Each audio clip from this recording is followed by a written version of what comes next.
Hold on to your hats, folks, because things just got interesting. In a world where the unexpected is the norm, today's news might just take the cake.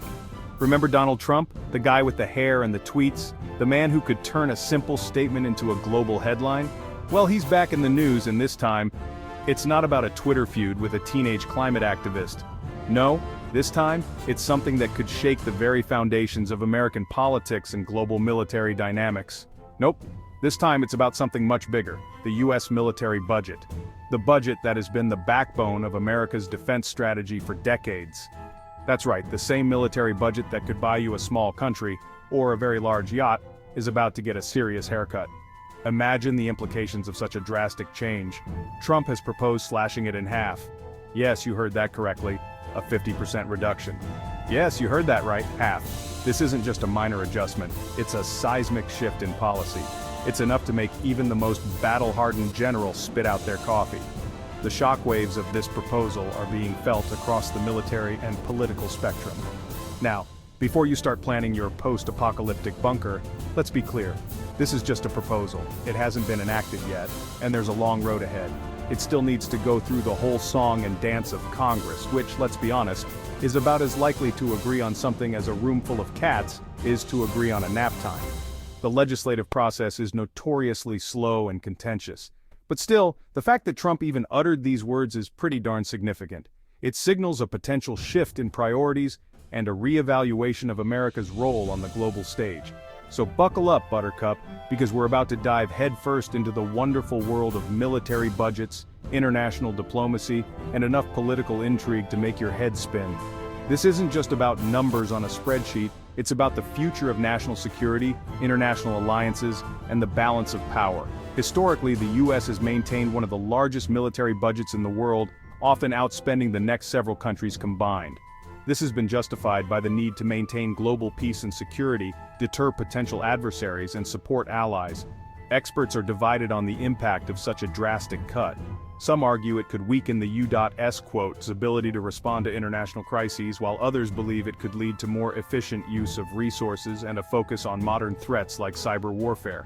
Speaking of modern threats, the nature of warfare is changing. Cyber attacks, information warfare, and unmanned systems are becoming more prevalent. A reduced budget might force the military to innovate and adapt to these new realities. On the diplomatic front, a smaller military budget could signal a shift towards more diplomatic and economic means of influence. It could encourage other nations to take on more responsibility for their own defense and contribute more to global security. Public opinion is also a crucial factor.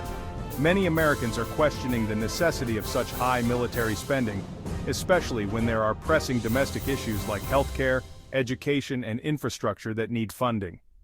Redirecting funds from the military to these areas could have a significant impact on the quality of life for many citizens. It's a complex issue with no easy answers, but it's one that will shape the future of the nation. As we look to the future, the decisions made today about military spending will have long-lasting effects. Will the U.S. continue to lead with a strong military presence, or will it find new ways to assert its influence and protect its interests?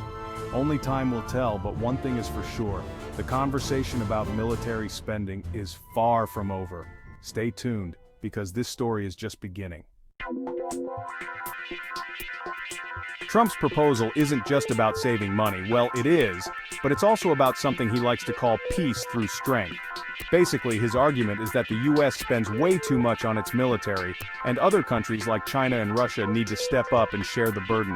So, what's his solution? He's called on both countries to join him in reducing their military budgets.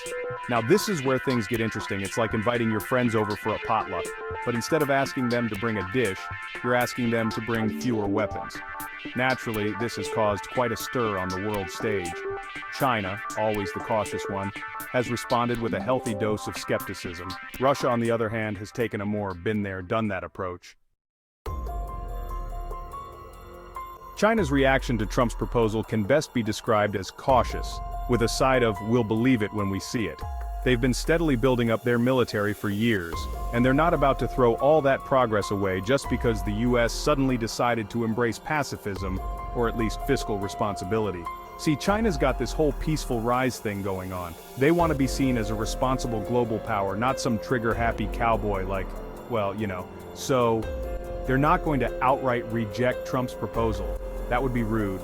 Instead, they're playing it cool, saying things like, "We're open to dialogue and we believe in global peace and stability." But behind those carefully crafted diplomatic statements, you can almost hear them thinking, "Yeah, right, good luck with that." Russia's response to Trump's proposal is a bit more jaded. They've seen it all before. They've been down this road before, remember? The Cold War era was a time of intense rivalry and competition. Back in the good old days of the Cold War, they spent decades locked in an arms race with the United States, both sides constantly trying to outdo each other.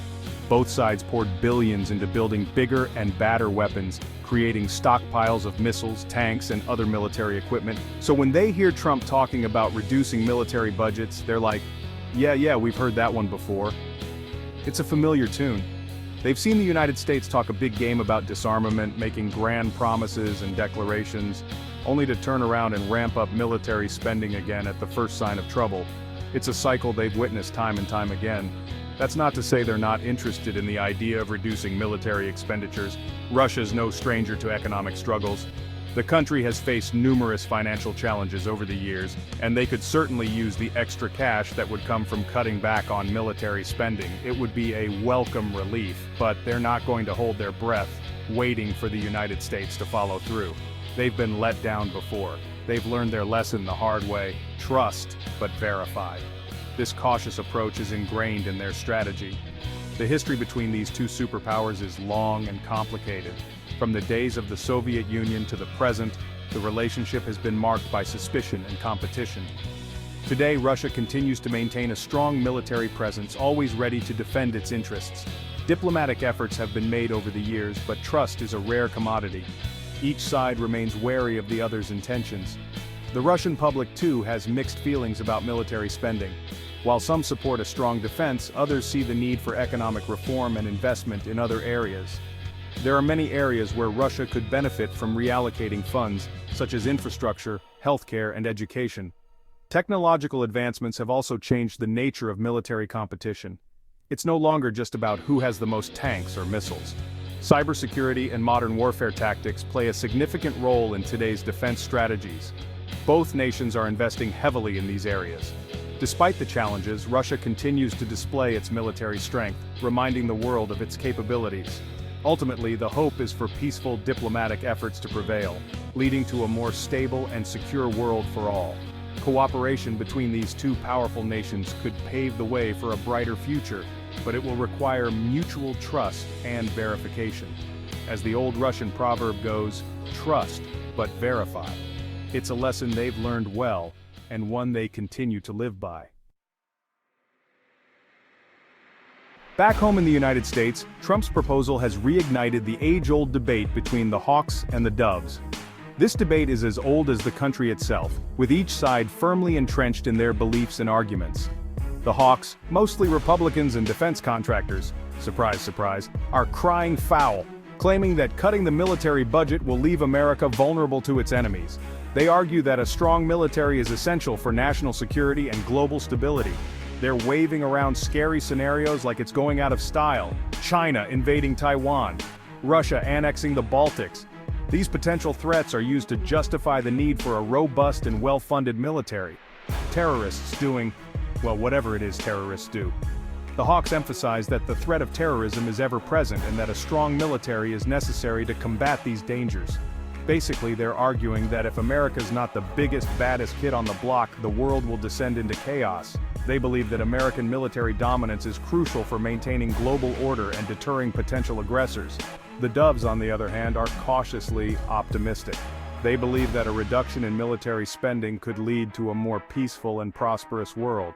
They argue that the United States already spends more on its military than any other country in the world, and that cutting back wouldn't necessarily make America any less safe. In fact, they suggest that excessive military spending can lead to unnecessary conflicts and a militarized foreign policy. They point out that the money could be better spent on things like education, healthcare, and other social services that directly benefit the American people. Investing in these areas could lead to a stronger and more resilient society, or maybe even fixing that pothole that's been plaguing your morning commute for the past 5 years. Imagine the improvements in quality of life if funds were redirected from military spending to infrastructure projects. The doves also highlight the potential for investment in renewable energy, environmental conservation, and public transportation. These initiatives could create jobs, reduce carbon emissions, and improve overall public health. They believe that diplomacy and international cooperation are more effective tools for ensuring global security than military might. By fostering positive relationships with other nations, the United States can build a more stable and peaceful world. Additionally, the doves argue that supporting veterans and providing mental health services should be a priority. Many veterans struggle with the aftermath of their service, and reallocating funds to support them could make a significant difference in their lives. Ultimately, the debate between the hawks and the doves is about what kind of future we want for America. Do we prioritize military strength and global dominance, or do we invest in the well-being of our citizens and the health of our planet? It's a complex and nuanced issue with valid points on both sides. But one thing is clear: the decisions we make today will shape the world we live in tomorrow. The choice is ours. Now let's get real for a second. What would a world with a significantly smaller United States military actually look like? Well, nobody knows for sure, but it's safe to say it would be a very different place. For decades, the United States has been the world's policeman, for better or worse. It's intervened in countless conflicts, toppled regimes, and generally thrown its weight around like a toddler with a sippy cup full of juice. A smaller United States military might mean a less interventionist foreign policy. It might mean other countries would have to step up and take on a more active role in global affairs. Or, it might just mean that the world would become a more chaotic and unpredictable place.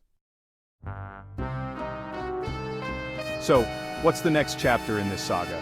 Your guess is as good as mine, folks. Trump's proposal is just that, a proposal. It could easily get bogged down in Congress, or he could just as easily wake up tomorrow and tweet something completely different. China and Russia are playing their cards close to their chests, and it's anyone's guess how they'll ultimately respond. And back home, the debate between the hawks and the doves rages on, each side convinced that they have the monopoly on truth and patriotism. One thing's for sure, things are about to get interesting. So grab your popcorn, settle in, and get ready for what's shaping up to be a wild ride.